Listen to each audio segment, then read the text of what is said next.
you're at work one day. It's a casual job. You're able to do as much or as little as you wish, depending on your financial situation. The group that you work with, they're cool. You even consider them friends.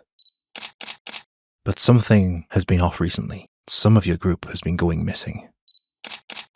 Until one day, all of a sudden, one of you gets a message. It's from one of the missing colleagues. Just before the text message is opened, there's a held breath.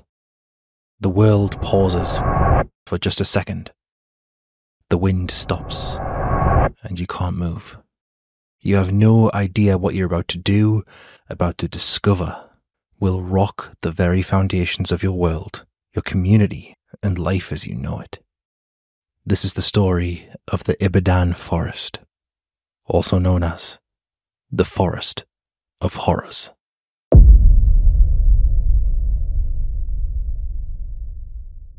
For this story, we have to take a trip over to Ibadan, Nigeria. Ibadan is located in the southwestern part of the West African country. Ibadan is one of the largest cities in the country, sporting over 3 million people when you include its metropolitan areas. On the 22nd of March 2014, a group of motorcycle taxi drivers, better known by their name of Okadas, were just hanging out between jobs.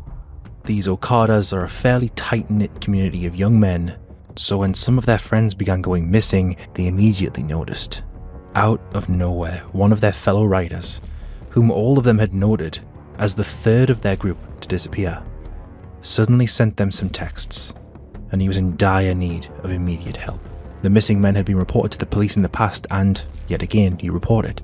This would be your third report to the police, but it's already become quickly apparent that they weren't going to offer much help, if any at all. Therefore, this group of Okadas decided that they would be the ones to go and track down their friend, to help their friend. Their friend went by the name of Kazim. From these texts, the Okadas learned that Kazim had been lured into an underground prison, and that one of the last things he saw was a building that was essentially condemned. He could see nothing, but could hear people walking around above him. This building that he'd seen was in a forest, the Forest of Soka. He was only able to get word out to his friends because the kidnappers never thought to check if Kazim had a second phone after confiscating the phone that he had in his hands. They'd taken his work phone, but his personal phone was still on him. Kazim was able to tell his friends where he'd been taken. The search party would indeed be able to track down the location that Kazim had described to them, but they would be entirely unprepared for what they were about to discover. According to Jonathan Allen, better known to everybody as Mr. Ballin, around 40 of the Okada riders found their way to the location where their friends said they were. They had to maneuver around some abandoned cars to get to the small pathway where they all basically had to walk in a single file line due to the overgrown nature of the forest. And they walked in dead silence, trying to hear for the cries of their friend, when out of nowhere a man with a gun was seen dead ahead of them. This man would open fire, with the Okadas fleeing for their lives. However, this was not going to deter them. They knew that the police were basically useless in this case. They'd already reported 2 others missing, with no help done. So they banded together, picked up a bunch of other Okadas, and a group of nearly 100 strong went to storm this place that was apparently being guarded by people with guns. When they got there, the gunman was nowhere to be found. So they pressed on. As they did, the further they walked, the more their noses filled with this horrendously awful smell. And with every step they took, the smell got worse and worse, and just when the smell couldn't get any worse, they found it. They found the dilapidated building. But the smell, that was the least of their worries at this point. As they scanned the area of this building, which was surrounded by a barbed wire chain-linked fence, they noticed something strewn about the whole place as the source of the smell. Decomposing human remains. Piles of skulls, dried blood trails, row after row of disturbed earth, indicating unmarked graves. These Okadas hadn't even seen the worst of it yet, but they continued on to try and rescue their friend, the situation obviously more urgent than they could have ever possibly first realised when they first received Kazim's text messages. And so they moved inside the building. What they found next rocked them to their cores. They found a bunch of emaciated and malnourished men and women, alive, but barely. They were just skin and bone at this point. It was then that it dawned on these men they were dealing with something truly horrifying. One of the captives said that she had recently given birth, but had no idea where her baby was now. Most had no idea what had happened to them, either due to trauma or sedation. They truly had no idea what had been happening to them. As it transpired, the Okadas had, in tracking down Kazim, stumbled upon a death factory. At the heart of this nightmare was the conclusion that this was all to do with black magic, or juju. According to the now defunct website Mindwrencher, Nigerian juju is claimed can offer its practitioners immense prosperity. Anything your heart desires, you can get it with a little help from this black magic. Ordinarily, the offerings are fairly simple. A strand of hair here, a few fingernail clippings there, a couple of drops of blood. But if you want something far greater, something far more powerful, the juju must follow suit. The more potent and darker of spells are said to mix organs and severed body parts, and even the blood of babies. It's said that these particular spells among juju practitioners can make you filthy rich, destroy the minds of anyone you wish, and even set them on a path to power and prosperity in any field of their dreams. It's believed that some people local to the area would visit the Soka forest in the dead of night to make their ghastly purchases for their rituals. When the innocent variety of locals saw what was going on with the Okadas, they would speak with them and inform them that there was a secondary access point to this building, a narrow road on the opposite side of the structure from which they had approached. They claimed that every night, a black jeep with blacked out windows would drive up this road, spend about 90 minutes in this dilapidated building, and then leave. While in the building, it was said that the locals could hear blood-curdling screams coming from it. Police had been informed a number of times, yet again, nothing was done.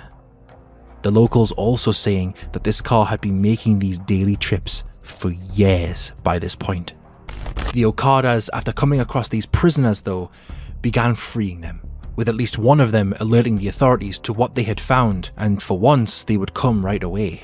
But what about the kidnappers? Weren't the Okadas still in danger themselves? Well, no. It's not clear exactly what happened. Maybe the first group scared them off after the gunmen opened fire at them, or maybe they just weren't there and got extremely lucky. But the people responsible for running this operation have never been found, and there is potentially a major reason as to why. It has been speculated that the kidnappers, and therefore serial killers, were actually backed and supported by some of the most powerful and affluent people in all of Nigeria, with top government officials said to be among them.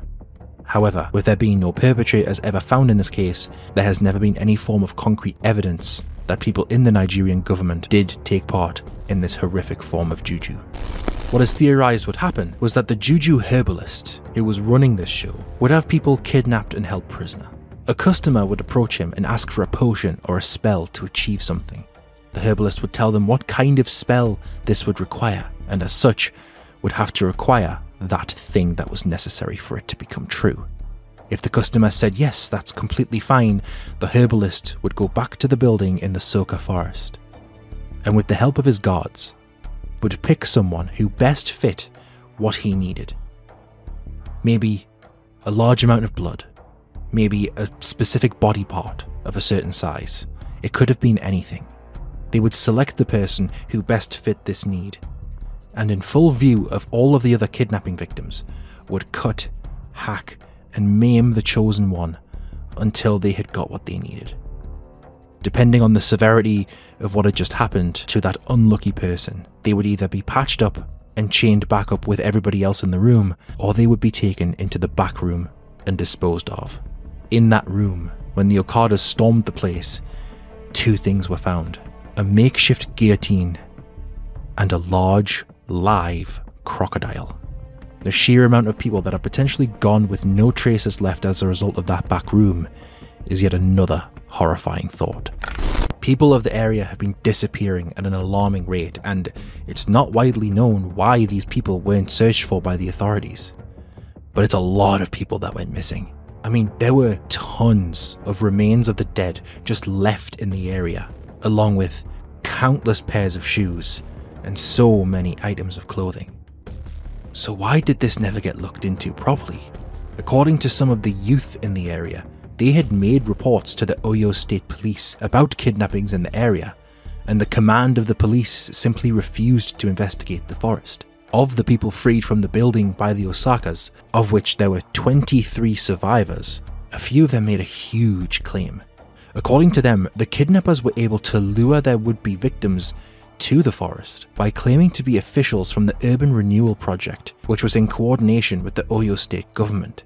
Now, either that's a very confident and plausible story to tell victims in order to get them to go somewhere with them, or people involved in the Urban Renewal Project are involved in this. But again, we have no idea either way. One of the other victims, a woman, she claimed she had been outside of her own home when one day a van pulled up and two very official looking people got out of the van. They approached her and said that she needed to come with them, otherwise she would be under arrest. Once she was in the van, it became very apparent that they weren't officials, and she was in fact being kidnapped. And from there was nothing she could do. Obviously, you've got 23 people just freed from the grips of almost certain death, and when word began to spread that people had been freed by the Osakas, the loved ones of people who were missing flooded the area. Some would reunite with their families and friends, but most were just left with more questions than answers. Just 2 days after the discovery, riots broke out outside of the building where the horrors took place.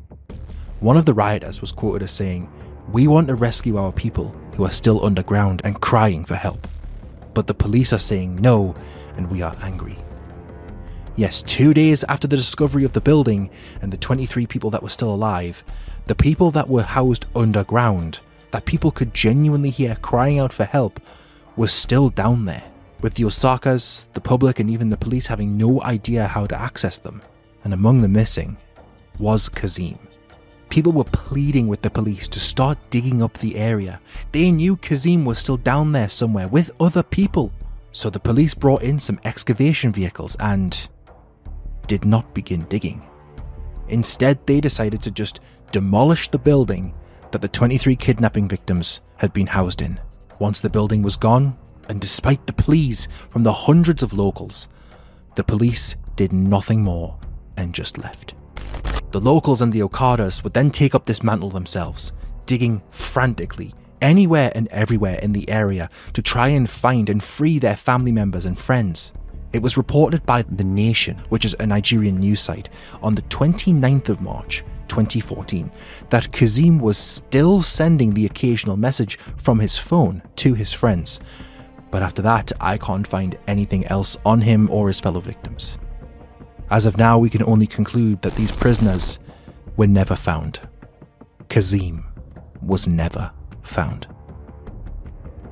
It was also reported, while looking for Kazim, after police had demolished the building, a strange and unknown man began walking around the area. He would be caught by the Okadas, and when they searched him, they found something in his pockets. A whole bunch of human tongues. One news source claims the man was almost set ablaze by a mob, however, stronger minds prevailed and he was handed over to the police. It's not known if he was part of the death factory or if he was, as the article quotes, a dissident.